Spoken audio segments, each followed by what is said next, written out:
আমরা যারা কর্মচারীবৃন্দ আছি ঐক্য পরিষদে ডাক দিয়েছি, শুধু ডাক দিয়ে বসে থাকলে হবে না।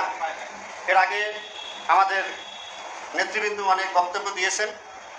আমাদের দাবি সকলেরই একটা, আমাদের সাথে যারা আছে আমরা নেতৃত্ব দেই, কিন্তু আমাদের অফিসে বা প্রতিষ্ঠানে যারা আছে অন্যান্য কর্মচারী তাদেরকেও আমাদের উদ্বুদ্ধ করতে হবে। আর আমরা সকলেই জানি আমরা এই 7 দফা দাবি নিয়ে মাঠে নেমেছি। আমি একটা দাবির কথা আমার পক্ষ থেকে আমি একটা দাবির কথা উল্লেখ করি যে 4 নম্বর দাবিটা, আমরা 2015 সালে পে স্কেল হরণ কিন্তু 3টি টাইম স্কেল। এখানে আমার একটা প্রশ্ন বা দাবি যে আমি যেই সালে চাকরি করেছি ওই সালে আমার আগের বছরে যে চাকরি করে গিয়েছেন সেখানে একই সময় একই তারিখে একটা টাইম স্কেল আমরা পাইনি। সেখানে দেখা গেল আমাদের মাঝে বৈষম্য প্রায় 11,000 টাকা।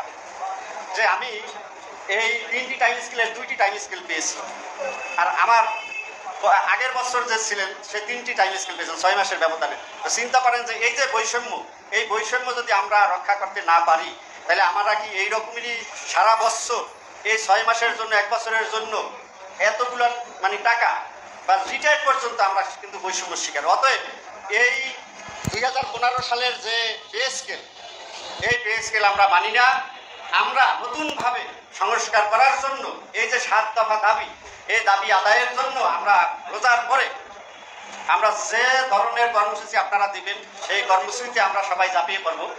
একটা কথা হলো যে সবাই আমরা যে বলেছি শাহবাগে যাওয়া আমরা যেতে পারবো, কিন্তু যাওয়ার মতো যদি যাই তাইলে যাব, কিন্তু সবাই ঐক্যবদ্ধ হয়ে যেদিন যেতে পারবো সেদিনই যাব। কারণ শাহবাগ মানে আতঙ্ক, সরকারের আতঙ্ক, আমাদেরও আতঙ্ক।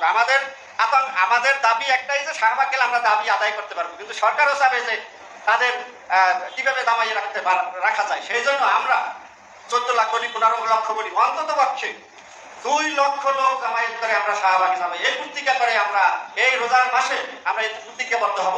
যেহেতু আমরা এখানে ঢাকা মেডিকেল কলেজ হাসপাতাল, বিশ্ববিদ্যালয়, বুয়েট, আমরা এখানে এই 3টা প্রতিষ্ঠান আছি, আমরা সারা বাংলাদেশে ঐক্যবদ্ধ হয়ে এই শাহবাগের আহ্বান করবো এবং দাবি আদায়ের লক্ষ্যে আমরা মাঠে নামবো। ধন্যবাদ সবাইকে। আসসালামু আলাইকুম।